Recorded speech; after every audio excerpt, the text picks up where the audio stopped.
This is the Palin Update on Mama Grizzly Radio. I'm Kevin Scholla. Dave spoke to the people about that, and those who are so shocked, they really underestimate the wisdom of the people. Sarah Palin breaking down just how Dave Brat pulled the huge upset this past week and sent House Majority Leader Eric Cantor packing.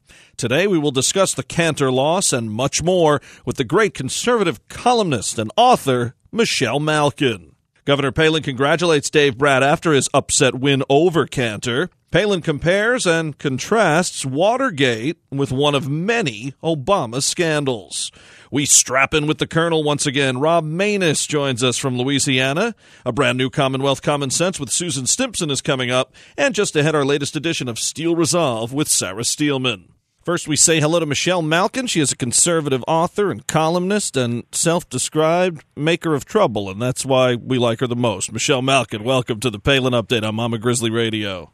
Hey, thanks for having me, Kevin. So Eric Cantor shown the door this past week. How big is this for the Tea Party, and more so for the common sense movement, as I like to put it? Does this result give others momentum and hopefully give people the belief that they can win races with underdog, outspent candidates? Absolutely. Amen, amen, amen to everything that you said, particularly the distinction that you made among common sense activists and grassroots people out there. I think one of the things that was most interesting, of course, is when we talk about Tea Party, that there's lowercase Tea Party, there's hashtag Tea Party, and there's, of course, a lot of establishment, capital T, capital P, that had nothing to do with this victory and this triumph. And obviously, I think, as is in the case, and I know you've seen this and we've seen this so many times over the past several years, a lot of Johnny-come-latelys trying to step on the bandwagon after the fact.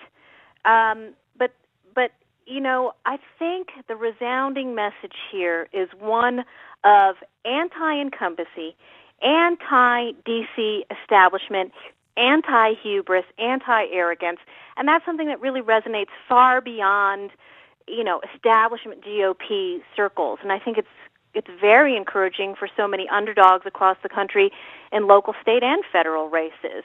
You know, you look at the huge gap in money raised between these candidates and the power in difference, the power gap as well. And I love it. I think it one of the things that's resounding, of course, and this is a theme that's really, I think, been driven home with so many of these upsets. And, you know, this certainly isn't the first one, but it is certainly the most prominent one of the season, is that, you know, when people say, you can't do it, you can't win, it's impossible, that's what's driving so many of these new candidates injecting fresh blood into the political mainstream to run. I love it.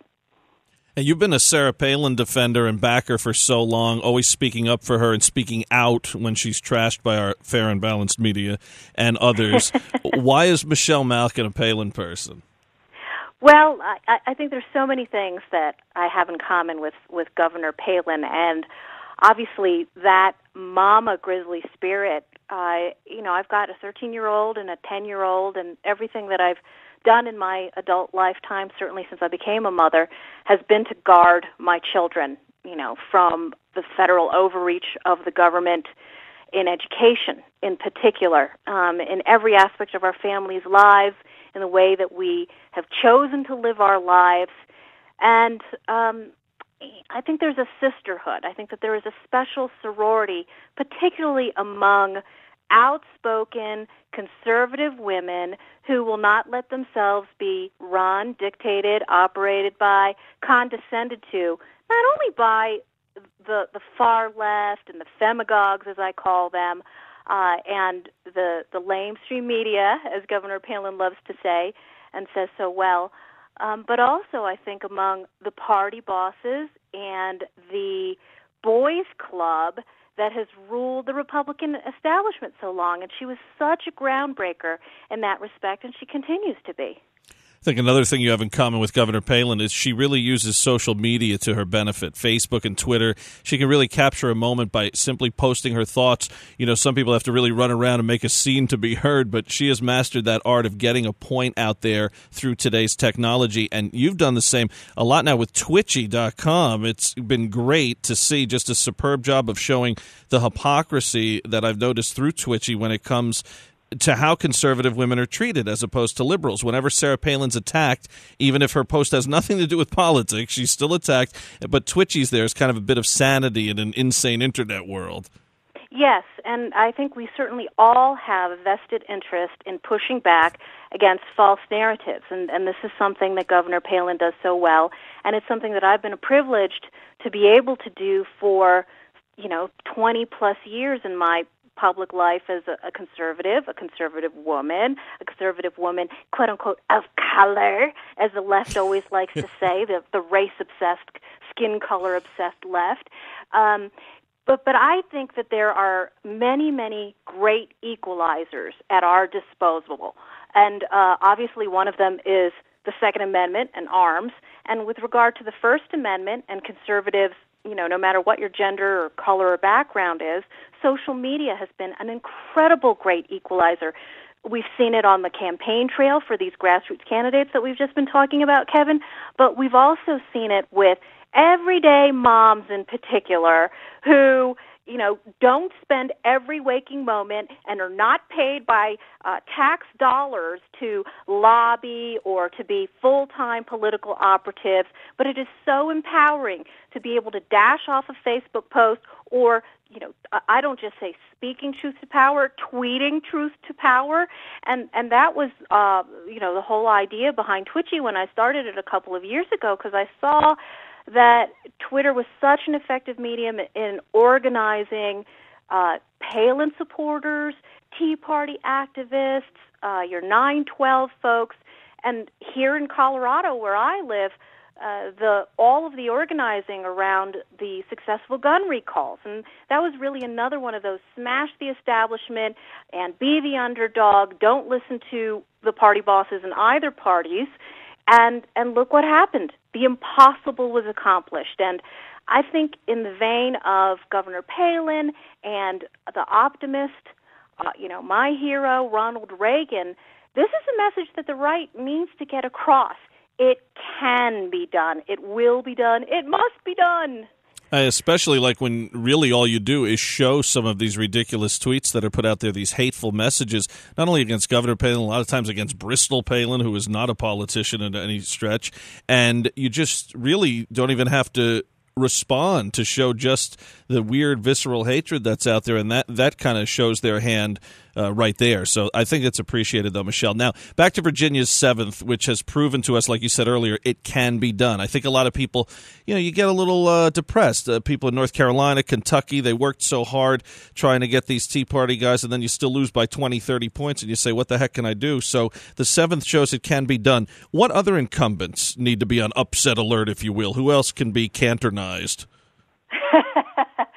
Well, all politics is local, and I'm trying to concentrate here in my backyard. We've got a dreadful, gun-grabbing, liberty-sabotaging, Democrat, far-left governor, John Hickenlooper, who sold himself as a moderate and then sold out the governor's mansion to the likes of Michael Bloomberg and Joe Biden with these gun-grabbing laws. And, of course, we saw a little glimmer of what hopefully he'll expect this coming November, as we saw with those recalls. Hopefully he's the next one in line.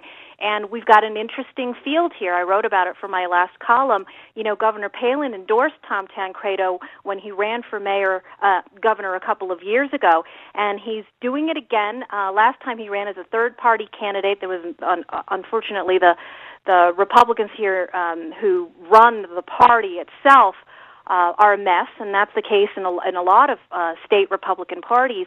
But Tom is running again, and I think that in the same vein as the 7th in Virginia, where amnesty was a huge issue, I think it's going to be here, and Tom was at the forefront of that issue when he was a founder of the House Immigration Reform Caucus. and ever since. And, he earned the wrath of the Republican establishment. Karl Rove said he would never darken the door of the White House as long as Bush was in office. And what has happened since, Rove and the Republican establishment and all of the open borders Chamber of Commerce types have been pushing amnesty. It's suicidal, not only for the Republican Party and the country. And now we see, what was in the headlines the last couple of weeks, actually last month. Obama has turned the South and the Southwest and the West into a complete dumping ground for every last illegal alien. You were on the front lines, Michelle, back in 2008, warning people of this community organizer, Barack Obama, and what he would try to do to transform America. We were there with you. Unfortunately, people failed to heed the warnings. Now in 2014, are we where you would have imagined, or is it even more scary than you thought? I mean, with Bergdahl and Lerner, Benghazi, NSA, Fast and Furious, on and on and on, not to mention the whole Common Core deal, and trying to tell us what we can eat and what our kids can eat. And this is Clockwork Orange stuff, 1984 stuff. Yeah, it is, and it's the fulfillment of all my worst fears. It's going to be the 5-year anniversary of my book, Culture of Corruption, this summer. And, you reread the book, and every last theme in there has only been amplified since its publication. The lack of transparency of this administration, the selling out and crony government that has ruled over the course of Obama's tenure in office. And, I even touched on some of these national security issues and threats, the lies, the sabotage, the cover-ups, the incompetence. So obviously it's no surprise to me. I always welcome people who have late epiphanies, always better late than never. And I think there are a couple of issues, though, that are really going to stick in the craw of voters that reaches far beyond, your average registered Republican. And the VA scandal is one that has the most legs. I mean, it really is the one, if you think about it, that has caused so much panic with Obama. They would have never made this disastrous misstep with Bergdahl had it not been for the increasing heat and light that was coming from all across the country. And that is the reason why that scandal sticks is not merely because it leaves these vivid blood stains at 1600 Pennsylvania all over the White House and the VA, but also because this is a local issue. This is not something that's engineered by the vast right-wing conspiracy. Most of those stories were broken by local TV outlets or local newspapers, and the drum just keeps pounding as more and more dirt comes out, and the Inspector General has only just begun. One more thing before you go. Why aren't you and Sarah Palin protected under this whole war on women situation when you're called the most vile names ever? Where are the big libs to stand up and defend you poor defenseless women? And also, we learned... Sanders are what's for breakfast, lunch, and dinner in the left wing. And what have we learned from Hillary now? That the first salvo here, apparently, the Obama campaign tried to fire at Governor Palin. So, this war, this fabricated war, okay, maybe they're right. Maybe it is real, but they did it. Yeah, that's right. But I love the response, not only from Governor Palin, but all the way on down, all the Mama Grizzlies, all of the anti-Common Core activists I've met. And, they're not all from the right. I think that's what that makes that issue so incredibly important, is that you've got this vast coalition of informed, active, caring parents and educators who've really upended, the biggest boondoggle in American education history. And I think our attitude is when you face these onslaughts of ad hominem attacks, you know what we say? Bring it on. Bring it on, pal. There you go. She takes the shots and keeps on going, just like Sarah Palin. You rock, Michelle. Thanks so much. You bet. Take care.